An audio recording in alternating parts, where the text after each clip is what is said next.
Hello and welcome to another episode of the Farr Show, where I am Damian Farr, and tonight we are talking about AEW Revolution. So, this is the first time I'm really talking about wrestling hardcore, other than a couple times past. But, we're starting fresh. This is a new year, new decade. So, we're going to start talking about AEW pay-per-views. The Wednesday after they air. So, when I say the Wednesday, Dynamite will have already happened. So, I don't know where the storylines are going at that point, but I'm excited to talk about it. So, let's start talking about AEW Revolution. But before I do, I want to talk about what I'm going to do here. So, first off, I'm wearing a Kenny Omega shirt. I like Kenny Omega. He's one of my favorite wrestlers in the world. So, we're going to talk about my rating system. Originally, I had it as titles. So, 4 out of 5 titles. But I'm like, AEW doesn't even have 5 titles. I mean, World Heavyweight Championship, Tag Team Champions, which is 2 titles, and then a Women's Championship. So, 4 just doesn't work. So, I felt like the way to go after looking at the card a little bit was, why don't I do it falls? So, 1, 2, almost 3, 3. So, 3 is a perfect, 2 is average, 1 is bad, and then almost 3 is great. Or technically almost 3 is good, and then 3 is great. Like, this is a match that you must see if you like wrestling. So, let's start off here quickly. I give this overall a 2.5 out of 3. So, I think this show is great. Overall, I would recommend going to watch it. AEW's best pay-per-view? Probably. I haven't seen any of the other ones, to be honest, but I'm gonna eventually go watch them so then I can rank all of them. And eventually we'll get where, you know, I'm ranked all of them. I really liked All In, though, to be honest, as well. So that one I watched, too. So this I would consider as, like, All In the same way. Same category.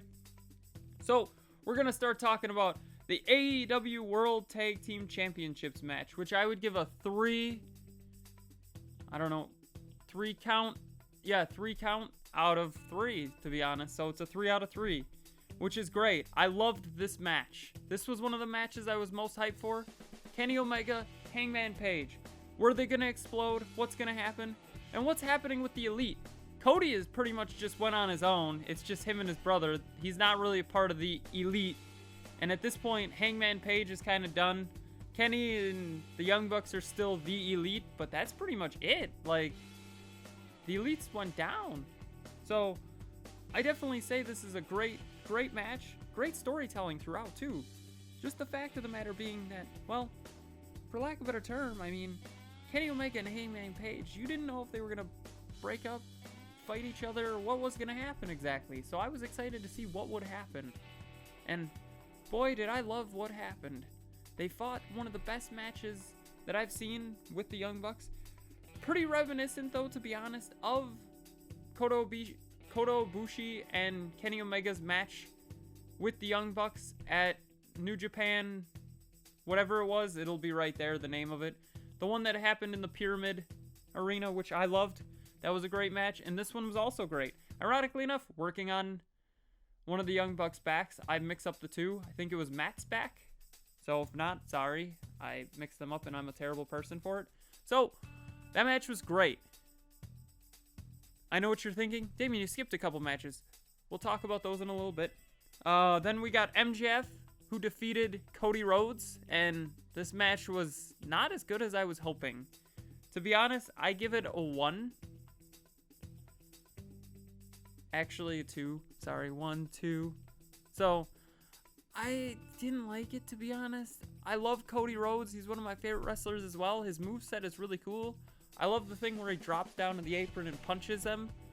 Or slaps them sometimes too. I think that's pretty sweet.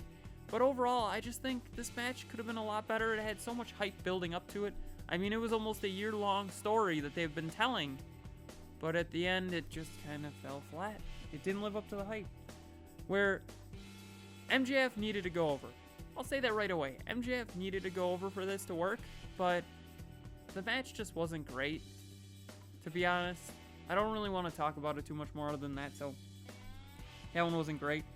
Pac defeated Orange Cassidy. This one was a 1, 2, almost 3 count. So I said this was great. To be honest, I was surprised. At first, I was like, it's going to be a squash match. Pac is going to destroy Orange Cassidy. And it started off with him doing his Orange Cassidy thing where he taps him with his legs or his feet. And the crowd loved it. And then Pac got into it and started doing that too. And that was their whole match for a little bit. And then they just started fighting each other. So I thought that was cool. Overall, this whole match was pretty different. I didn't expect it to work that well. And then after a little bit, Pac had the win, pulled Orange Cassidy up off the mat, and then started the fight more. So Orange Cassidy somehow had this moment where his hands were in his pockets, and he took his hands out of his pockets and started trying, and he almost won the match. So they made Orange Cassidy look strong in wrestling terms, making him look good, while still losing the match. And then Pac looked like a badass. So then the rest of the card was just a 1-2. So personally, the rest of the card was okay, but it could have been a lot better. And then finally, we're talking about the AEW World Championship match, which this match had a lot to live up to. They've been building this one for a long time as well. I mean, pretty much since the same time Cody and MJF's feud started building up. So it had a lot to live up to. But Jon Moxley defeated Chris Jericho. That was the way I assumed it would go. I love Chris Jericho. He's also one of my favorite wrestlers with Kenny Omega. But the fact that he won made perfect sense. It was the only way they could go. Their hand was forced, kind of like with MJF defeating Cody. It had to happen. They had to change the guard, and I like it. To be honest, I think it was a good move. I think it was a great match. Like I said, I would give it an 1, 2, almost 3. And there's a kick out. So I think I'm going to call it 1, 2, kick out, 3. So that's going to be the review system going forward for when I review other matches and other wrestling events. So when it comes to wrestling, I watch AEW on Wednesday. I watch Dynamite Wednesdays. So I call it Wrestling Wednesdays. I watched New Japan and Ring of Honor while Kenny Omega, the Young Bucks, Cody, and all of them were in there. Hangman Page as well, and Marty. But since then, I've kind of stopped watching them, but I'm going to get back into them, I think, because this pay-per-view has really revitalized my love of wrestling. And then NWA. I don't know why, but NWA seems to be going somewhere, and I want to watch where it goes. So, do you watch wrestling at all? Because if not, I'm sorry that I talked about AEW Revolution and you do not care. But I loved it, so it's going to become a common thing on this channel where I talk about wrestling. Don't forget to like, share, comment, subscribe, hit that bell icon, and have a far off night.